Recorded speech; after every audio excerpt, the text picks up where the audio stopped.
Bye. Welcome, everybody, to Knock Knock Eye with me, your host, Dr. Glockenflecken, your one-stop shop for all things eyeball related. I got some good eyeball stuff for you. I always have every week's good eyeball stuff, but we're going to start in the NBA. It's always exciting. Usually when something eye-related comes up with sports, it's horrific injuries. It's fingernails to the eye, corneal abrasions, a lost contact lens. Haven't seen anything more severe like an open globe injury. That'd be pretty horrific to capture in high definition on the broadcast. But this comes from it was right after, I think it was game 4 of the Spurs Thunder Western Conference Finals. So if you're not a basketball fan, we're in the NBA playoffs. And the Thunder are Oklahoma City Thunder. They're the defending champions, and they are in a battle. By the time this comes out, about a week after I record it, so by the time you hear this, the series might be over. But they're in a battle with the Spurs, and as a Houston Rockets fan, like a big Houston Rockets fan, I generally am not a big fan of the Spurs. But I really like Wemby. I like Wembanyama. Is this Victor Wembanyama, this French guy? He's like 7'5", just go gadget arms. He looks like an alien, and he's amazing. He's just this incredible player. And his backstory, and I promise this is going to get to ophthalmology here in a second. His backstory is remarkable because it's like since he was like 8 years old, he's been like training for this moment. Like he learned English specifically because they knew he'd be in the NBA someday, because like both of his parents are like world-class athletes. And so once he started getting like super tall, he was like, "Oh, you're gonna learn English. You're gonna be in the NBA. You're going to be on a specific diet and training schedule." It's like his whole life has been to turn him into this unstoppable basketball machine, and he's playing really well in his like first major like postseason appearance. And but what caught my eye was a comment from his teammate, De'Aaron Fox, who's a point guard on the Spurs. He said in an interview, "Everything you hear about Victor Wembanyama is true. He doesn't want to see blue light after 9 o'clock. When we have games end close to midnight, he comes to the locker room with his with his blue light glasses on." So of course, like right up my alley is like, great podcast topic. There we go. Now I've talked about blue light glasses before, and I have a love-hate relationship with blue light glasses. And full disclosure, like we sell blue light technology with our glasses in my practice. My practice is a little bit unique. We actually own our own lab, and so we make our own lenses. And it is something that we offer, is the blue light blocking technology. But obviously I don't like sell that. I don't do like ads for blue light technology, because it makes me feel icky when I see that on social media, because the blue light thing, there's so much misinformation. It's like probably top 3 ophthalmology related misinformation campaigns are around like glasses and what you can do with glasses and the amazing things that glasses can do, including block blue light to protect your eyes. Well, protect your eyes from what? You see that a lot. It's an eye protection. I can do like a 10-second Google search, and I can find companies that will sell blue light glasses, blue light blocking technology that will improve your dry eye, that will protect you against macular degeneration, that will decrease eye strain, that will just overall make your eyes, quote, healthy. But all those things I just mentioned, there's no data to show that blue light does all that.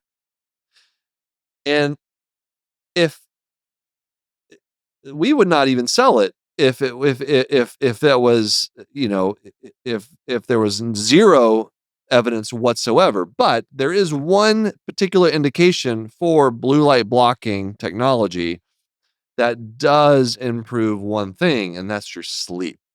So that is the only evidence base, and it's kind of like weak evidence. It's not real great, but there is science behind blue light blocking that wavelength of light that will it will decrease the wakefulness that just light gives you. Sunlight, screen light. Now, the alternative to buying an expensive pair of blue light blocking glasses is just stop looking at your freaking phone at night. All right. I tell you that as someone who looks at his freaking phone at night, most nights. I'm trying to do better. We're all just trying to do better here. So if you stop looking at light, if you stop watching TV, like, oh, guess what? You're going to sleep better. It's not rocket science. It's not. But if it's a habit you can't break and you just have to see what the algorithm is going to feed you at 11 o'clock or midnight, and keeping you from going to sleep, maybe it is for you to get blue light blocking technology. And so I saw this from the Spurs, and De'Aaron Fox talking about Victor Wembanyama. They're 7'5". That's so tall. Oh my God. That is, how do you even sleep in a bed? Like, it's got to have a custom bed. But like fitting into doorways, it's just like that's so tall. He's such a good player too. It's amazing. I just love watching him play. Just he looks like an alien out there. It's I've never seen anything like it. I've been watching basketball all my life. Um, so hearing them say that Victor doesn't want to see blue light after 9 o'clock, that's part of like his just this like very regimented schedule that Victor has that Wemby has to that has gotten him to this point where he's like the pinnacle of health. And this is one thing, like people were clowning on him on social media, like, oh, like, come on, like this is BS. There's nothing to this. Actually, there is. And so if there's one thing you're going to take away from blue light blocking glasses, it's that it can help you regulate your circadian rhythm. It's not going to decrease eye strain. All right. It's not going to improve the health of your eyes. It does nothing for your eyes. It's about your brain. It's about the pathways that regulate wakefulness. It's not your eyes. The eyes are just the vessel that allows the light to the wavelengths and the information to get to your brain. All right, but this is doing nothing. It does nothing to the eyeballs. Nothing. And so don't believe anybody that says that. Now I did a quick search. I looked around at different websites and things, just to see like who is telling truth, who is telling lies. So I went to first thing that popped up when I googled blue light glasses, Warby Parker, of course, the preeminent online glasses retailer. And I was reassured that the only thing I can see from Warby Parker on their website about blue light glasses are like things that talk about getting to sleep or sleeping better. So that's fair. All right. I will allow that. I will allow that. That's the only reason we sell it at our practice, because there's no other evidence for anything else, any other claims.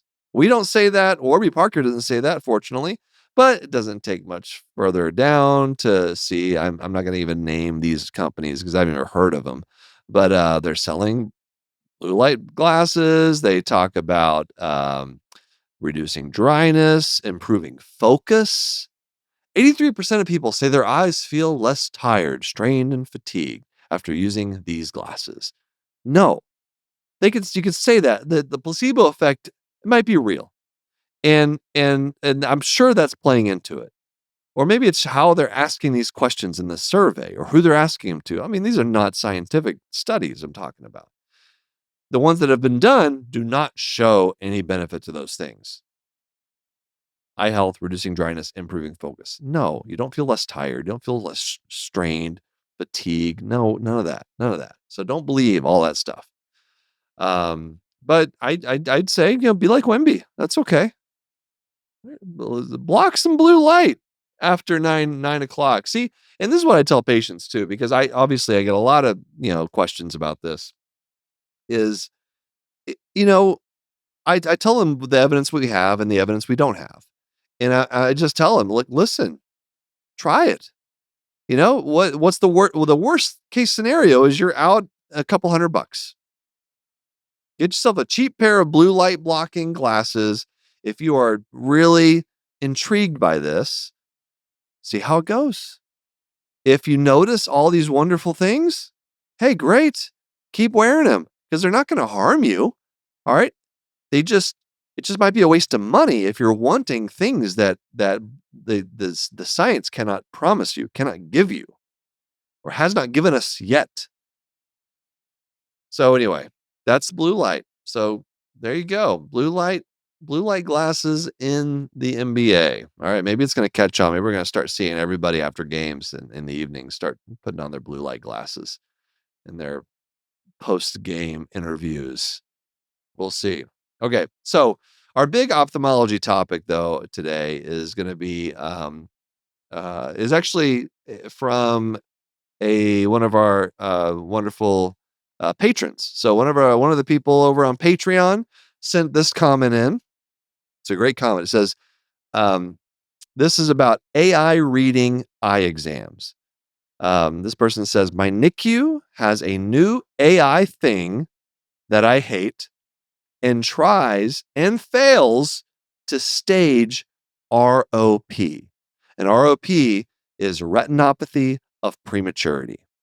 And so this is a fantastic topic because of all these specialties in medicine, I feel like ophthalmology is there's a lot of AI chatter. There has been for years. There's certain specialties that's more than others. Like a lot of like the really technology heavy specialties like radiology they've been dealing with AI and AI threats and AI promises and AI prognostication for years. Ophthalmology is not quite on that level, but they're fairly high. I've been hearing about AI since I was in residency, which is now 8 years ago. 9 years ago. My goodness. So that reminds me, I got to do my board recertification exam. Yeesh. Okay. So, AI in ophthalmology, what's really been the area that's really kind of tried to accept AI the most in ophthalmology is with diabetic retinopathy and trying to use like machine learning to be able to predict patients who will have diabetic retinopathy or just be able to diagnose patients that have diabetic retinopathy at a very early stage, like before humans can even like see the changes or whatever. And to be honest, I haven't been keeping up with it, so I can't tell you like where we are with that. But I did look around because I do not treat retinopathy of prematurity, but I did look around and I am seeing some AI applications. I mean, God, there's companies that will do AI for literally everything. Like just think of a task and just Google it. I bet you'll find somebody who has a startup that's trying to do that. I get approached by like a dozen every month of these companies that do one or another thing about AI, and it's like 99% kind of nonsense, to be honest. Very few like seem like they're like worthwhile things that are trying to make the world a better place. But before we kind of get further into it, let's just talk about what retinopathy of prematurity is, because I'm sure there's a lot of people like, what are you talking about, Glaucom Flecken? What is this disease? All right, so let's take a quick break, and we're going to dive in and we'll tell you all about this very fascinating disease called retinopathy of prematurity. Hey, Kristen, remember how you love eyelid mites now? Mm-hmm. Sure. Yeah. Well, there's a lot of confusion out there. I want to clear something up. Okay. All right. People think they can get eyelid mites from dogs and cats. Can they? No. These particular Demodex mites are specific to humans. Okay. So spread from dogs and cats is not expected. That's a myth. Can't get them from cuddling our poodle. No. Demodex mites that cause blepharitis live on humans. Most adults already have them. They just usually don't cause problems. It's when they overgrow that they can lead to itchy, red, irritated eyelids. Those little collarettes. The crusties at the base of the eyelashes. Right.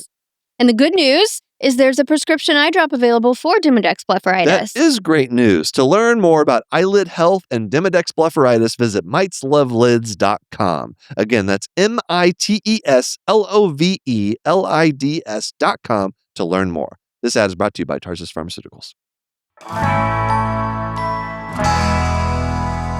Okay, so retinopathy of prematurity. We've known about this really since like the 1940s.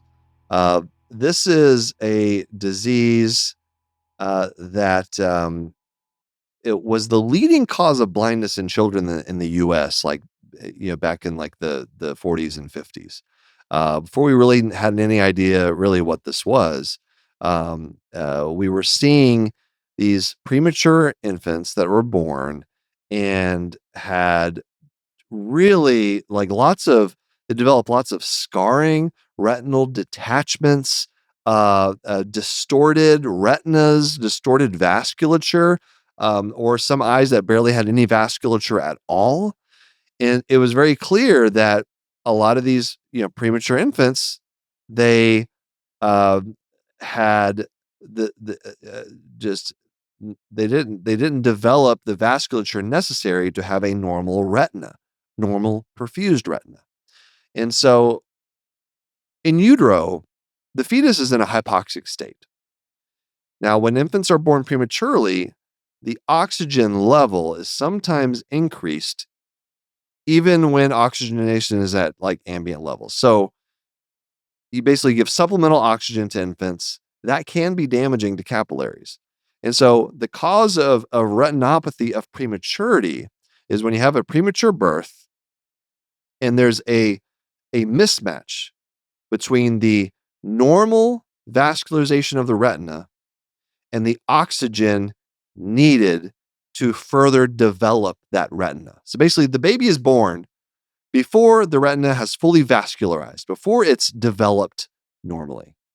And if you give the wrong amount of oxygen or expose that infant to too much oxygen that it's not used to seeing in utero, which is where the baby should still be because it's premature, then it can damage those little tiny fragile capillaries and cause hemorrhaging. It causes and even worse, neovascularization and retinal detachments and scarring and blindness. The risk factors for this disease is low birth weight, under 1,500 grams, low gestational age, less than 30 weeks. And then in infants that get very high unregulated oxygen, that is a high risk factor as well. Those are the big three. And so we're much better at it now than we used to be. And I don't pretend to be like an expert in this. It was on my board exam. I had to learn about it. But it's a very fine-tuned thing to obviously to treat a premature infant. And NICUs have protocols for how much and how often to give oxygen because a lot of these babies need supplemental oxygen because their lungs are underdeveloped as well. But again, if you give too much, like if you just blast them with oxygen, that'll just ramp up the retinopathy of prematurity and the kid could go blind. So it's this dance. You have to do the right. And so there's based on evidence, there's protocols. I'm not sure what they are. That's really not part of my job, but you have to be very careful with the amount of oxygen that you deliver to these premature infants.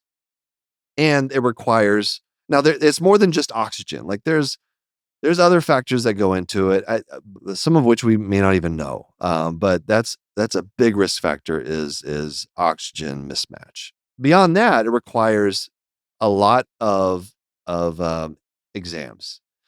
So in an infant who's at risk, they need eye exams. They need pediatric ophthalmologists or retina specialists or pediatric retina specialists to be monitoring these babies. And so the way it works on a healthcare system level is that a pediatric ophthalmology practice or a retina practice will have a contract with a hospital that has a NICU. And those to provide the ROP. And so that means coming in, doing exams, and if necessary, treatment. And typically the treatment is going to be laser. So you apply laser to areas of undeveloped retina, because if there's areas that are undeveloped, that can be a stimulus to cause neovascularization, which are abnormal blood vessels that are prone to kind of pull and scar and cause retinal detachments. So basically what you need to know is just laser is the treatment, and there's protocols, there's guidelines, and it's all about what the ophthalmologist sees on the exam. All right, there's been a ton of studies about ROP that show, like, okay, if you have like stage 3, if you have plus disease, which describes the appearance of the vessels. So it's all based on what the ophthalmologist sees on the exam.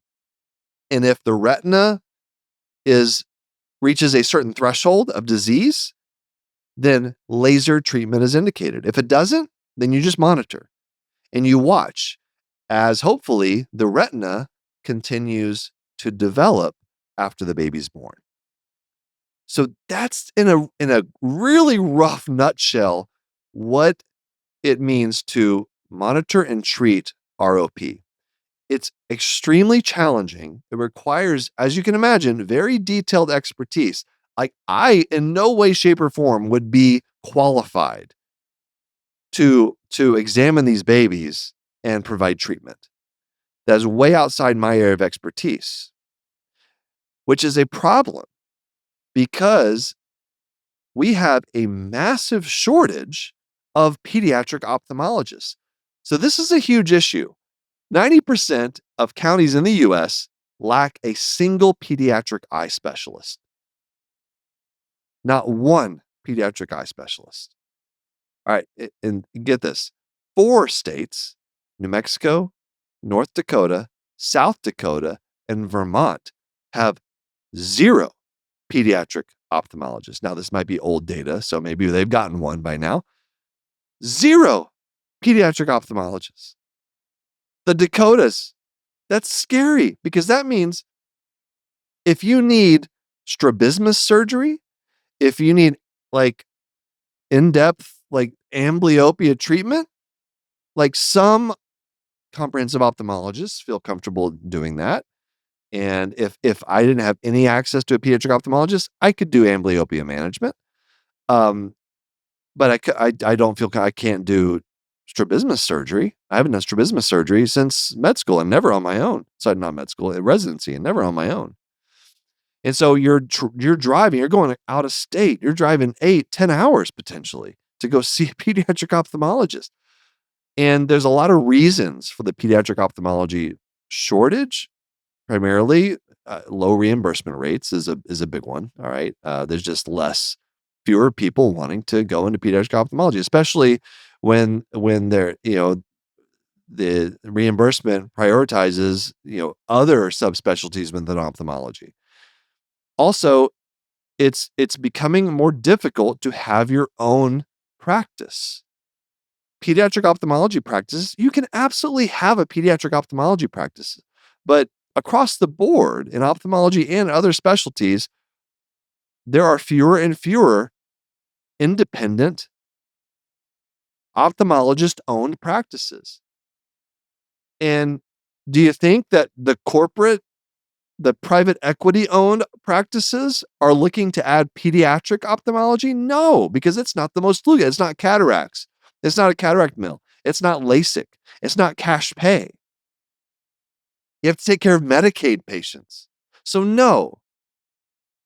When you look at the consolidation, you have Envision and all of these private equity owned ophthalmology practices that are gobbling up everything, all right, they're not going to prioritize pediatric care, even though it's so vital to communities. It's a massive problem. Just another of the many reasons. It all comes back to corporate healthcare, doesn't it?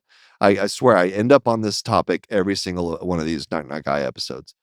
But this is an area where we're seeing real harm because with consolidation, there's no incentive for a private equity owned practice whose sole motive is profit. All right. On the practice level, not on the physician level, but on the practice level, sole motivation is profit. What's the incentive for them to take care of kids? Especially when many of them are Medicaid. So, and that's another issue. You have other practices that are just saying, no, we're not going to take care of Medicaid patients. So we'll see kids, but only if you have private insurance. Egregious, awful. But that's what's happening. That's what's happening with corporate healthcare. And so it's a variety of factors, but I know the American Academy of Pediatric Ophthalmology, APOS, is they're fully aware of this, and even going so far as to say, okay, well, people who they're considering, letting people who, graduates of pediatric residency to go like straight from finishing pediatrics residency, general pediatrics, to ophthalmology, it sounds crazy to me because they could not be. The skill set's totally different. I mean, not that it can't be done, but probably more than 1 year.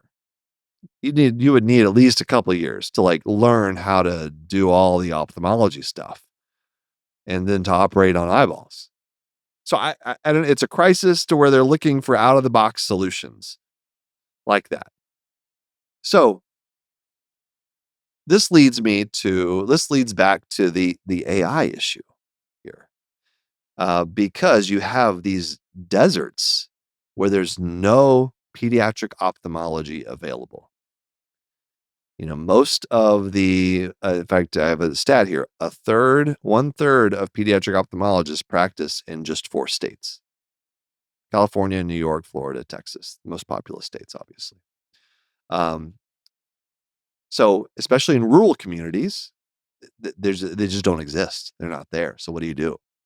And so that's why studies are done, like this study that was published in JAMA Ophthalmology back in 2025, AI-enabled screening for retinopathy of prematurity in low resource settings. So it's like the worst. You already have a dearth of pediatric ophthalmologists, but then you go to you go to like the nearest hospital that has a NICU, and where that requires a pediatric ophthalmologist to do exams and potentially treatment. There's no way you're going to find someone like that. And so you have these very resource poor settings. You got to come up with something, some way to treat these babies. And so they're looking at, is machine learning a possibility? And I'll just kind of cut through all of this and just tell you what they found. So this is a diagnostic study. They used a smartphone collected videos of premature neonates, fundus videos, basically, to determine whether these images either had ROP or did not have ROP. And what they found was the machine learning model was very sensitive. It was able to find the ROP, but it was not nearly as accurate and specific. It had lower specificity than a human. So it was good at finding it, but it was not specific. So it had a lot more kind of false positives than like a human would.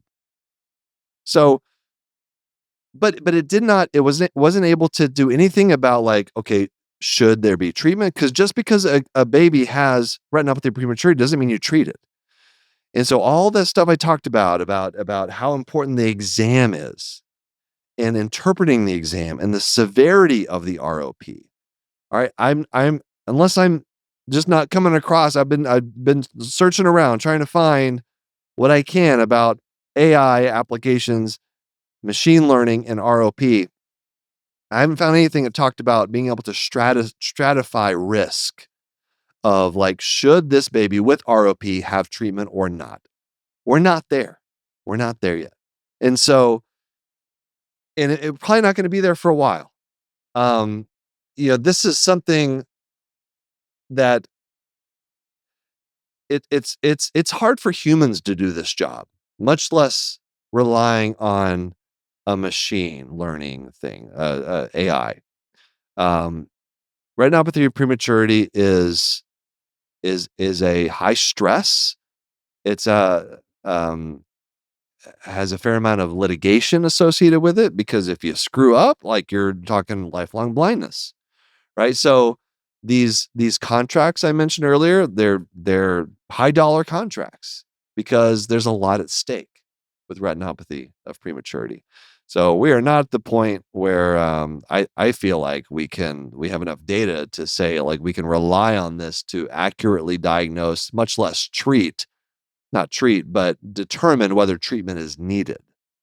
So to our wonderful Patreon member, I would love to learn more. All right. So I'm gonna try to find out what the name of the company is and what exactly are they using and how are they using it. And then, so, if the AI program calls something retinopathy of prematurity, and then what is that, an automatic consult to the nearest pediatric ophthalmologist?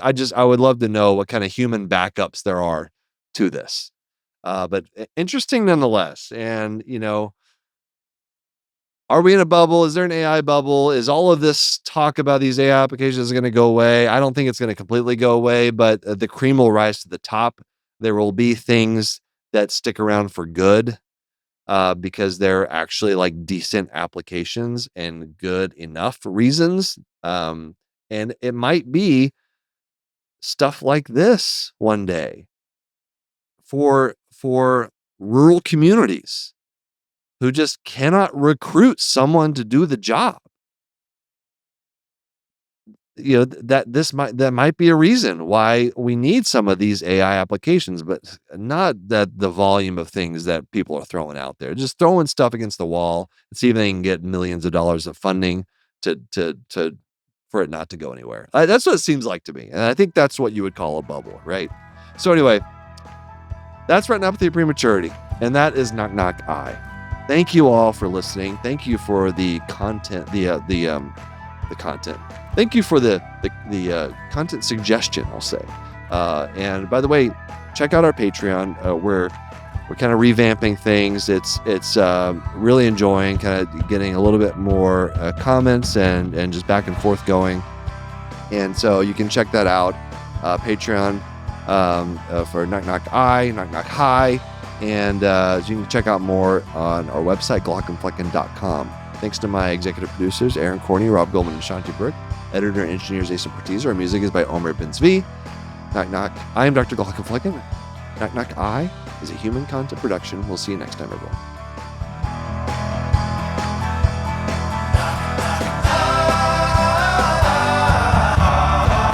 Knock, knock. Goodbye.